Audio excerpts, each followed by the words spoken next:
हमारे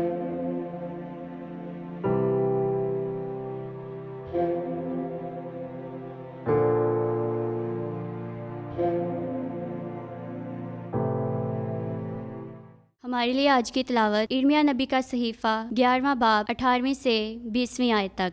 खुदावंद ने मुझ पर ये जाहिर किया ताकि मैं जानूं। उस वक़्त तूने उनके काम मुझे दिखाए और मैं उस गरीब बर्रे की मानी था जिसे ज़िबा करने को ले जाते हैं, और मैंने ना जाना कि उन्होंने मेरे ख़िलाफ़ मुशावरतें की कि आओ हम दरख्त को भमा उसके समर के नेस्त करें और हम उसे अर्ज़े ज़िंदगान से काट डालें और फिर उसके नाम का जिक्र ना किया जाए। पर ए रब्बुल अफ़वाज, ए आदिल मुसन्नफ़, तू जो गुर्दों और दिलों का परखने वाला है, उनसे इंतकाम लेकर मुझे दिखा, क्योंकि मैं अपना दावा तेरे सुपुर्द करता हूँ। पाकलाम की पढ़े और सुने जाने पर खुदावंद की ख़ास बरकत हो। खुदावंद का शुक्र हो।